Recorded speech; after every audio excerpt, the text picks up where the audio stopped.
Hey there, it's Joel with Pat the Zion Podcast, and if you watch the program, you know that just a few days ago we talked about an episode that was titled, "The Torah is Good." And what we did was we paralleled a text in Matthew where Yeshua encounters the man at the synagogue who has the withered hand. And what he encounters are the non-believing teachers of the law that were not keeping the law, but were actually walking out their own law.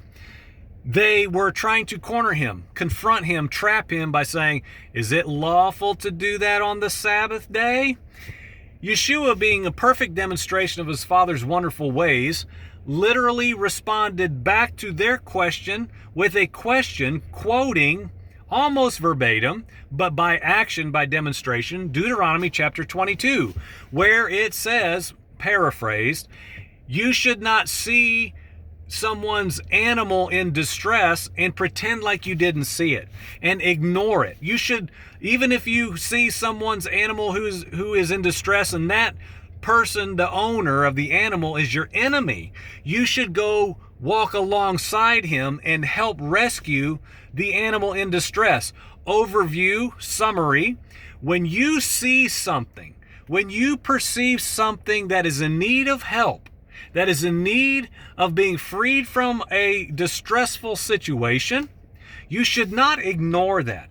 You should not overlook it, like Yeshua demonstrated with the man at the synagogue. I say that to say this. Just a little bit ago, I am down in the city, and I am waiting a few extra minutes. I'm meeting some brothers for lunch, and I see an individual come to a guy like 4 or 5 cars down from me, and he's asking this gentleman for some money. I am of course interested because I love how people engage with one another. I'm always intrigued. Call me nosy. And so this man does what many of us have done many times, which is he says, "No, you need to just go on. I don't have any money." I'm not being hard on that individual at all. But the man walked off. And in my heart, I thought of what I just spoke about, Deuteronomy chapter 22, and Yeshua in the Gospels, with a real life account of a demonstration of the Torah command that is good.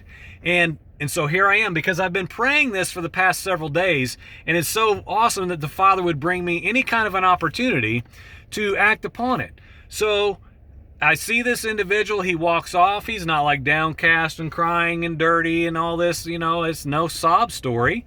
It's just a man who, for whatever reason, was asking for money. Well, did he really need the money? Is he going to waste the money? We've all heard that and been through that perhaps personally.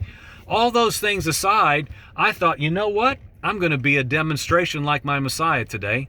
I'm going to be a living, walking demonstration that the Torah is good, because my eyes have laid upon a man who, guess what?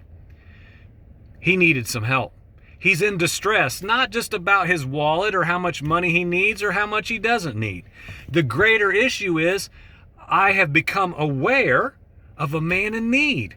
Let's not overcomplicate this thing, not say, well, did I sense the Spirit leading me to give him $22.50? No, we don't have to do that, friend. Let's just walk on the truth, walk according to the truth that we know, which is quite simple sometimes, which is my eyes have perceived a man who is in need of help. I don't want to do this and look the other way. I don't want to pretend that I didn't see this individual who is in need. So I drive up to this man, no big ordeal. This is no great, wonderful, supernatural account. I see the man, I give him some money, and I said, "Here's the thing, man.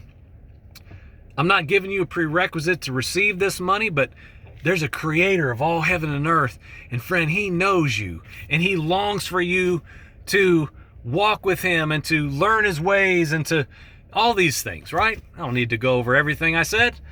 The crux of the matter is this, friend. We have these opportunities in our life every single place we look. Now, we need discernment. We need to walk in wisdom and counsel. Yes, we don't need to be foolish.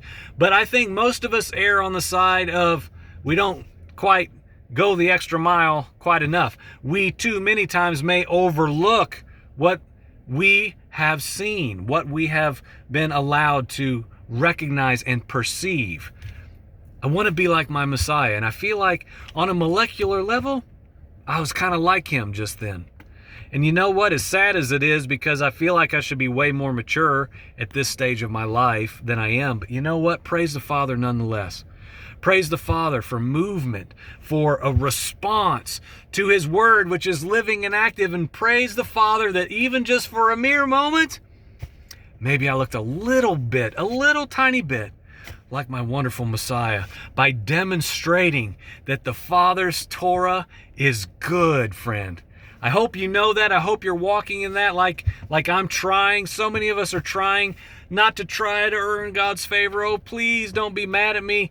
But Father, would you be pleased with me trying to demonstrate your wonderful ways? Because I want to be like your Son, who you look at and in any possible way say, you know what? Today, in that moment even, I'll take that. You're a well-pleasing Son. Don't we all want to hear that? I know you do. I know I do. So be encouraged today. Let's start putting some movement to these things we're learning. May we not just be knowledge-based learners. We want to be living demonstrations of Father's wonderful ways, that His Torah is good and Father's ways are right. Let's walk in them. Amen.